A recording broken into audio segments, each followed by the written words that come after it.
오늘 함께 볼 말씀은 요한복음 15장입니다.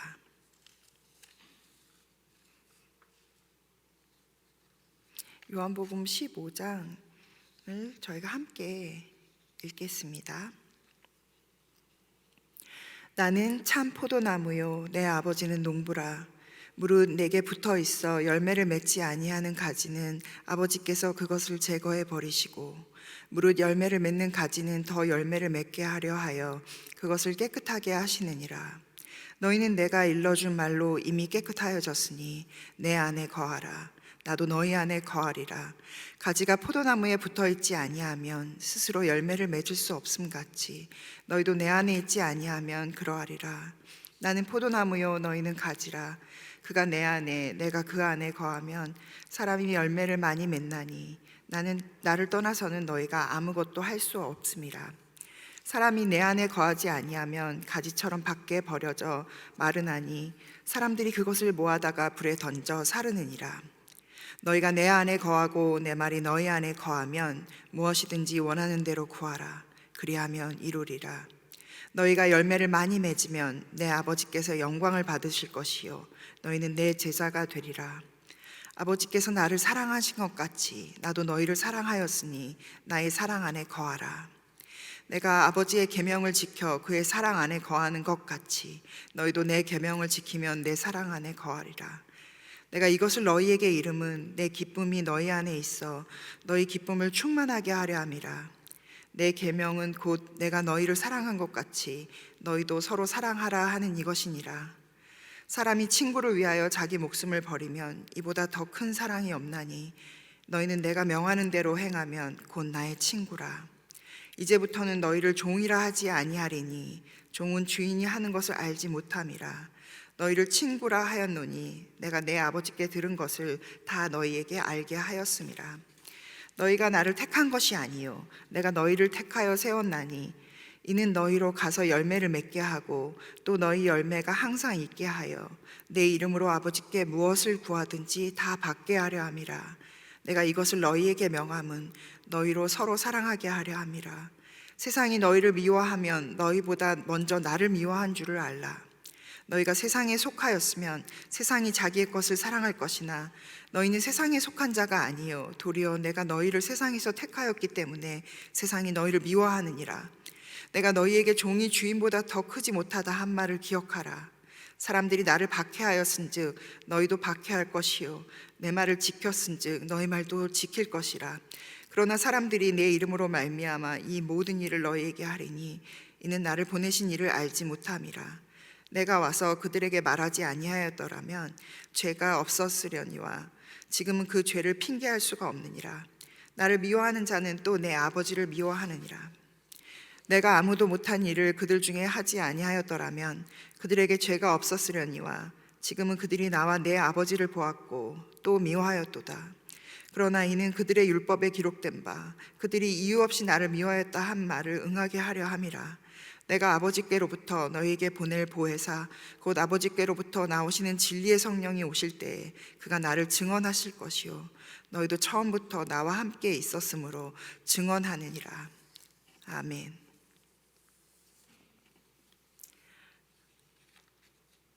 저희가 월요일부터 해서 13장, 14장을 읽고 있고 오늘 15장을 읽었습니다.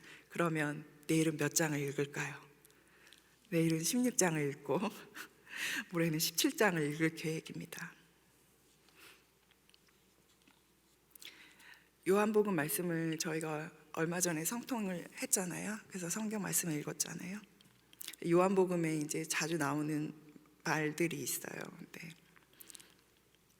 어느 날 그 남편이 회사에 갔다가 돌아와서 저한테 제가 막 뭐를 하려고 하는 딱 그 찰나에 저한테 뭘 부탁하는 거예요. 뭘 부탁했었는지 기억이 잘 안 나요. 근데 딱 제가 뭘 하려던 찰나였어요. 그래서 제가 물어봤죠. 이게 지금 당장 도움이 필요한 건지 아니면 좀 기다릴 수 있는 건지 물어봤는데 그때 남편이 이렇게 얘기하더라고요. 진실로 지금 필요하대요. 그래서 이제 막 하려던 일을 멈추고 남편을 도와줬죠. 마음속에 우리 남편이 지금 성경 말씀을 열심히 읽고 있구나. 그리고 요한복음의 그 말씀들 진실로 그 말이 귀에 들렸구나.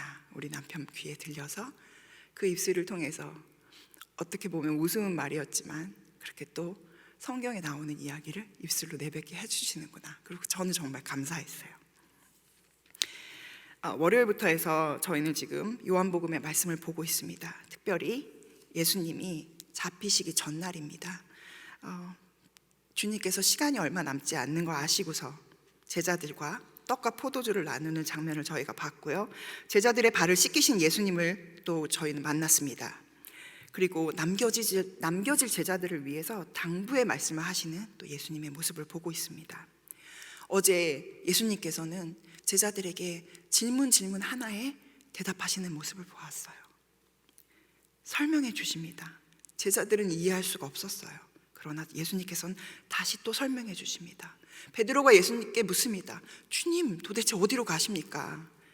그럼 베드로에게 예수님은 본인이 어디로 가시는지 이야기해 주십니다. 그리고 그 길을 따라서 오라고 이야기하십니다. 그랬더니 이번엔 도마가 다시 묻습니다. 아니, 어디로 가시는지도 잘 모르겠는데 길을 또 저희가 어떻게 압니까? 그렇게 물어요. 그때 예수님께서 말씀하십니다. 바로 내가 길이요 진리요 생명이다. 나로 말미암지 않고는 너희가 아버지께로 갈 수가 없어. 우리가 가야 할 곳은 아버지께로 가는 것이고 예수님만이 길이십니다. 그렇게 이야기하셔요. 그랬더니 이번에는 또 빌립이 얘기합니다. 그럼 아버지를 좀 저희에게 보여주십시오.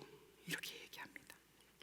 그때 예수님께서 빌립에게 또 대답하시죠. 나를 본 자는 아버지를 보았거늘 어찌하여 아버지를 보여달라고 하느냐. 그리고 너희가 나를 보았으니 아버지를 본 것이다. 나는 아버지께서 허락한 이야기만 너희에게 전달하고 있다. 그리고 말씀하십니다. 또 그들에게 보혜사 성령을 약속하십니다. 또 뭐라고 말씀하시냐면 내가 너희를 고아와 같이 내어버려 두지 않겠다고 말씀하십니다. 저는 이 말씀이 정말 위로가 됐어요. 조금 있으면 세상은 다시 나를 보지 못할 것이로되 너희는 나를 보리라 그렇게 말씀하시고 내가 살아있고 너희도 나와 함께 살아있을 것이라고 이야기하십니다. 그리고 14장 20절에 보면 이런 말씀이 있습니다. 그날에는 내가 아버지 안에 너희가 내 안에 내가 너희 안에 있는 것을 너희가 알리라.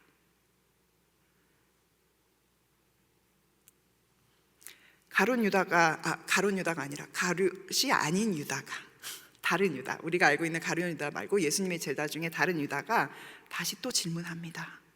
주여, 그렇다면 이걸 왜 우리에게 보이시고 세상에는 보이시지 않으십니까? 라고 질문합니다.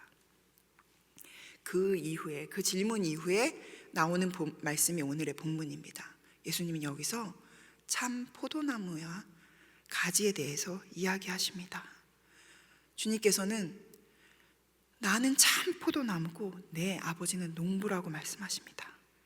그리고 아까 우리 14장 20절에서 본 것처럼 내가 아버지 안에 너희가 내 안에 내가 너희 안에 있는 그것, 그 말씀을 똑같이 하셔요. 내 안에 거하라 나도 너희 안에 거하리라. 가지가 포도나무에 붙어있지 아니하면 스스로 열매를 맺을 수 없음 같이 너희도 내 안에 있지 아니하면 그러하리라. 나는 포도나무요 너희는 가지라. 그가 내 안에 내가 그 안에 거하면 사람이 열매를 많이 맺나니 나를 떠나서는 너희가 아무것도 할 수 없음이라. 말씀을 보니까 예수님께서 우리 안에 계시답니다. 그리고 예수님 안에 우리가 있답니다. 이게 어떻게 가능합니까? 아시죠? 우리 어저께 이 말씀 나눴어요. 보혜사 성령님께서 도와주시면 우리는 예수님 안에, 그리고 예수님은 우리 안에 거하십니다. 성령이 우리와 함께 하시면 우리의 삶이 변화합니다. 예수님이, 하나님이 우리 안에 계십니다. 성령이 함께 하셔서 변화된 삶을 사는 사람들을 우리는 사도행전에서 많이 봤습니다. 이번에 사도행전을 읽으면서 복음서에서 그렇게 헤매고 빌빌거리고 도대체 방향을 못 잡고 있던 제자들이 사도행전에서 완전히 달라진 모습을 보여줍니다. 그래서 사도행전을 읽으면서 이런 변화들을 우리는 많이 목격했습니다. 가장 대표적인 사람이 베드로잖아요. 바로 우리가 요한복음에서도 봤지만 베드로가 예수님께 저는 제 목숨을 내어놓고 주님을 따르겠습니다라고 이야기했고, 그 말이 끝나고 나서 몇 시간 지나지 않아 3번이나 예수님을 부인합니다. 그런 베드로가 어떻게 달라졌는지 여러분은 사도행전에서 보셨습니다. 사도 바울이 예수님을 어떻게 만났는지 여러분은 사도행전에서 보셨습니다. 그의 삶이 어떻게 바뀌었는지, 그 안에 예수님이 계시고 예수님 안에 사도 바울이 있을 때 어떻게 삶이 변화되었는지 우리는 봤습니다. 이렇게 사도들처럼 정말 우리의 인생이 주님을 만나서 송두리째 바뀌는 경험을 합니다. 또 그런 경험과 동시에 한 계단씩 우리의 삶이 조금씩 바뀌어가는 경험 또한 하게 됩니다. 어제 제가 드렸던 말씀이 우리 교회에서 이제 말씀을 읽으면서 여러분들 안에 제가 그전에 듣지 못하던 고백들이 생겼다는 거였어요. 그런 고백들, 그것들이 바로 우리 안에 주께서 계시고 주 안에 우리가 있다라는 걸 증명하는 고백들입니다. 근데 이렇게 삶이 바뀌면 가끔 어색해요. 그래서 한 집사님이 한 번은 교회에서 이제 만나고 헤어지면서 이렇게 인사를 하셨어요. 이번 한 주도 은혜 많이 받으세요 이러면서 인사를 하고 가셨어요. 근데 그러면서 이렇게 멋쩍게 웃으셨어요. 왜냐하면 다른 때는 한 번도 그렇게 인사하지 않으셨거든요. 잘 지내라고 인사하시고 또 만났으면 좋겠다고 이야기하셨지만 은혜 많이 받으세요 이런 말을 안 했었거든요. 그런데 집사님께서 그렇게 인사하고 이상하다, 어색하다 이런 표정으로 가셨어요. 그렇게 성령님께서 여러분의 마음에서 역사하실 때 성령님께 그 자리를 내어드리세요. 그 역사를 어색해하지 마시고 나의 옛사람은 이런 모습이 아닌데 이건 어색한데 나답지 않아 이렇게 생각하지 마시고 지금 이게 하나님이 기뻐하시는 모습이고 예수님께서 원하시는 모습이고 성령님께서 도우시는 모습입니다. 그러니까 내어드리세요. 자연스럽게. 그래서 그렇게 조금씩 한 단계씩 우리의 삶이 변화되어 가는 것을 여러분들이 보셨으면 좋겠어요. 예민하게 내 삶의 변화를 여러분들이 캐치하셨으면 좋겠어요. 몇 년 전에 제가 가르치던 꼬마 녀석이 하나 있었습니다. 거기에 예배를 드리면서 여러 아이들이 같이 있었어요. 한 4년 전쯤의 일이었던 것 같아요. 아이들에게 하나님이 이 세상을 창조하신 거에 대해서 막 얘기하고 있었어요, 제가. 그리고 아이들에게 이제 마지막에 퀴즈를 냈죠. 그럼 우리를 만드신 분은 누구실까? 그리고 제가 질문을 했어요. 근데 저는 정말 아이들이 금방 대답할 줄 알았거든요. 근데 꼬마 아이들이라 대답을 잘 못하고 막 이러고 있더라고요. 근데 그중에 한 꼬마 녀석이 잘 모르겠다는 표정으로 집사님? 이렇게 물어봤어요. 깜짝 놀랐습니다. 그래서 저 정말 너무 재밌었거든요. 그래서 저랑 그때 같이 예배를 도와주던 선생님이 둘이서 웃음을 참을 수가 없었어요. 정말 저희는 당연히 하나님이라고 대답할 줄 알았죠. 우리를 만드신 분이 누구실까? 그러는데 집사님? 이럴 줄은 정말 몰랐거든요. 그래서 제가 그 이야기를 이제 그 꼬마 녀석의 부모님께 해드렸어요.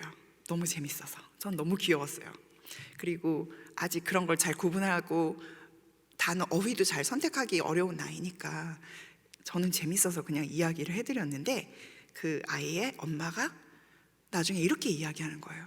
어머, 저희가 어쩌면 집에서 하나님 이야기보다 집사님들 이야기를 더 많이 하나 봐요. 이렇게 얘기하는 거예요. 전 근데 그 말이 너무 감동적이었어요.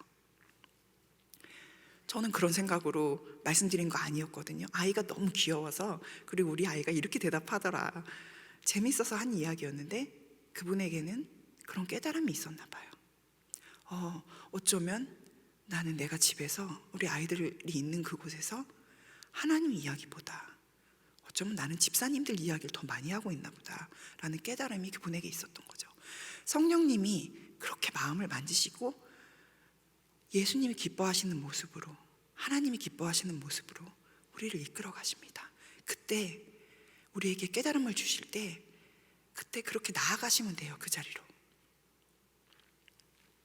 4년 전에 이렇게 집사님 이렇게 대답했던 그 꼬마 아이가 얼마 전에 그린 그림을 봤습니다. 프레지던트 데이였잖아요. 그래서 아이가 그림을 그렸는데 내가 만약 대통령이 된다면 무엇을 할 것인가에 대한 그림을 그리는 거였어요. 학교에서. 근데 그 아이의 그림이 이렇더라고요. 내가 만약 대통령이 된다면 저 모든 세상 사람들에게 하나님이 누군지 예수님이 누군지 알려주고 싶다고 쓰여 있고 거기에 그림이 그려 있었어요. 십자가가 가득한 그림이 그려져 있었어요. 이 아이의 변화, 이 가정의 변화, 성령님께서 이렇게 우리의 삶을 조금씩 조금씩 그리스도께로 이끌어 가십니다. 이런 깨달음이 여러분들 마음속에도 오실 때가 있을 거예요. 그때마다 주님께서 내 삶의 주인이 되도록 내어드리십시오. 그러면 그게 바로 주님과 동행하는 삶을 사는 것이고, 그것이 바로 우리의 삶이 예배가 되어지는 것이고, 그것이 바로 우리가 예수님께 포도나무인, 참 포도나무인 예수님께 가지로 붙어 있는 것입니다. 여러분께서 엄청난 노력을 해야지만 우리가 가지로서 거기 그 자리를 지키는 게 아닙니다. 여러분이 하실 것은 그냥 성령님이 우리의 마음을 이끄시는 대로 그 자리를 내어드리면 돼요. 여러분이 뭔가 대단한 노력을 해야지만 붙어 있을 수 있는 것이 아니에요. 예수님은 그런 걸 우리에게 요구하지 않으세요. 하나님은 하나님께서 일하신다고 얘기하시잖아요. 농부는 하나님이세요. 그리고 나무는, 참 포도나무는 예수님이세요. 우린 그저 가지일 뿐입니다. 그저 그곳에서 주어지는 영양분을 먹으면 되는 거예요. 그게 우리가 할 일입니다. 열매를 책임지는 것도 나무시고 농부가 하실 거예요.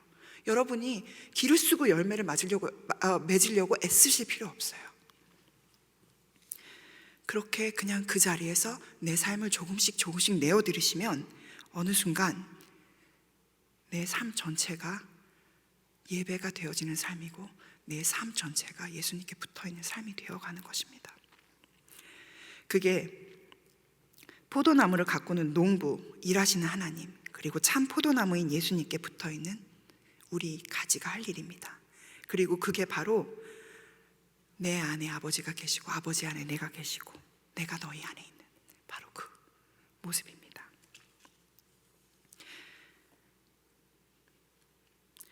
오늘 제가 찬양을 한 곡 가져왔어요. 한 곡 알려드리려고. 그래서 제가 유초동부 아이들과 예배 드릴 때 부르는 찬양입니다. 그래서 찬양 제목이 나는 예배자입니다 라는 찬양인데요, 가사가 참 아름답습니다. 그래서 가사에 보면 가사가 이렇게 돼요. 나는 하나님을 예배하는 예배자입니다. 내가 서 있는 곳 어디서나 하나님을 예배합니다. 내 영혼 거룩한 은혜를 향하여, 내 마음 완전한 하나님 향하여 이곳에서 바로 이 시간 하나님을 예배합니다. 이렇게 돼요. 지금 같이 한번 이 찬양 불러보겠습니다.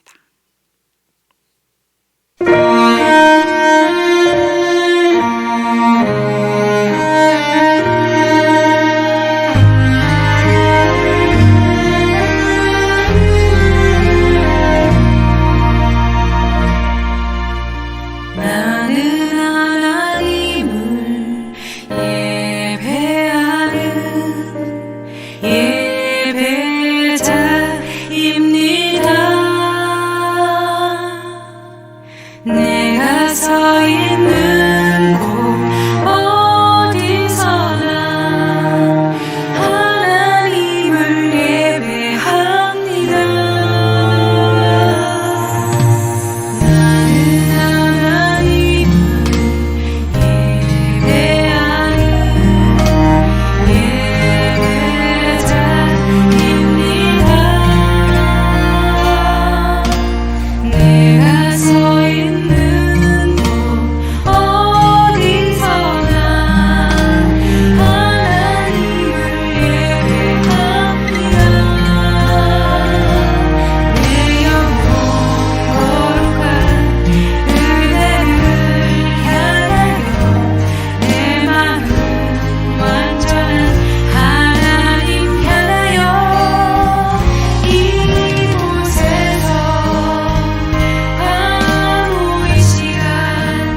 코비드-19으로 인해서 함께 모일 수 없는 시간이 굉장히 길었습니다. 지금도 다 같이 만나기 어렵고요. 그 긴 시간 동안 분명히 목사들이라면, 그리고 크리스찬이라면 우리는 아마 교회의 의미에 대해서 다들 생각해 봤을 것 같아요. 교회가 뭘까? 예배가 뭘까? 누구나 한 번쯤 고민하셨을 것 같고 그 답을 찾을 것 같아요. 저는 정답을 여러분들한테 제시하려고 지금 이야기를 꺼내는 건 아니에요. 그런데 제가 여러분들에게 꼭 드리고 싶은 건 이 얘기예요. 우리가 함께 모여 예배드리고 있는 지금 이 건물, 이걸 우리가 교회라고 부릅니다. 여기 지금 이 모렐로 애비뉴에 있는 이 건물, 마티네즈에 있는 이 건물, 우리가 은혜의 빛 장로교회라고 불러요. 요즘 시대는 장소나 건물을 두고 교회라고 가장 많이 부르는 것 같아요. 우리 교회라고 하면 어떤 건물을 떠올려요. 아니면 그 장소를 떠올려요. 그런데 함께 모일 수가 없는 지금 같은 상황에서 건물을 떠오르니 교회는 위기일 수밖에 없습니다. 그리고 건물 안에 텅텅 비어있는 것을 보니 존재 가치가 없는 것처럼 보여집니다. 그런데 우리가 신약 성경을 계속 읽으면서, 특별히 지금 사도행전을 읽어오시면서 느끼셨겠지만 교회가 세워져 가는 모습들을 보잖아요. 근데 그때 교회를 부를 때 건물을 지칭하지 않았어요. 말씀 속에서는 공동체를 지칭하셨습니다. 예수 그리스도를 예수님을 나의 구주로 고백하는, 예수님을 알고 싶어서 모여있던 그 공동체를 교회라고 지칭하십니다. 그 공동체가 어디에 있든 그들은 교회입니다. 그리고 또한 성경은 예수를 고백하는 거룩한 성도 한 명 한 명을 교회라고 부르십니다. 저는 여러분들이 이걸 아셨으면 좋겠어요. 우리가 이렇게 모여있을 때 교회이지만 여러분들 한 분 한 분 말씀은 여러분을 교회라고 부르세요. 내가 교회인 걸 여러분들이 잊지 않으셨으면 좋겠습니다. 여러분이 계신 곳이 바로 교회이고, 여러분이 교회이고, 여러분의 삶이 교회에서 예배드리는 삶으로 살면 되는 겁니다. 요즘 세상은 교회를 비웃습니다. 조롱합니다. 아까 우리가 말씀을 읽으면서 요한복음에 보면 세상이 우리를 미워한다고 말했는데, 우린 지금 미움받고 있는 게 아닙니다. 이건 조롱받고 있는 겁니다. 우리의 모습이 교회답지 못하기 때문에 세상은 우리를 조롱합니다. 그런데 여러분, 예수님의 교회 되신 여러분이잖아요. 그럼 세상이 이렇게 우리를 조롱하게 그대로 두시겠습니까? 여러분, 세상이 우리를 조롱하지 못하도록, 우리는 예수님을 위해서 미움받는 거 괜찮아요. 하지만 조롱받아서는 되지 않잖아요. 우리는 미움받을 용기가 있습니다. 예수님과 함께 갈 거니까요. 예수님께서 말씀하셨습니다. 세상은 우리를 미워할 거라고. 세상에서 우린 미움받아도 괜찮아요. 그런데 우리 교회가 예수님을 믿는 사람들이 조롱거리가 되는 것은 우리가 막아야 할 일 아니겠습니까? 우리가 어떻게 하면 조롱받지 않고, 우리가 어떻게 하면 교회가 교회답게 할 수 있겠습니까? 그게 오늘의 말씀입니다. 참 포도나무이신 예수님께 온전히 붙어서 농부이신 하나님이 가꾸시는 대로 그저 그냥 우리는 자라가면 됩니다. 그러면 우리는 성령의 열매를 거두게 될 것입니다. 여러분은 그저 여러분의 삶을 성령님의 인도하심에 따라 조금씩 내어드리시는 것으로, 그렇게 교회 되신 여러분이 교회를 교회답게 만들어 가시는 겁니다. 기도하겠습니다.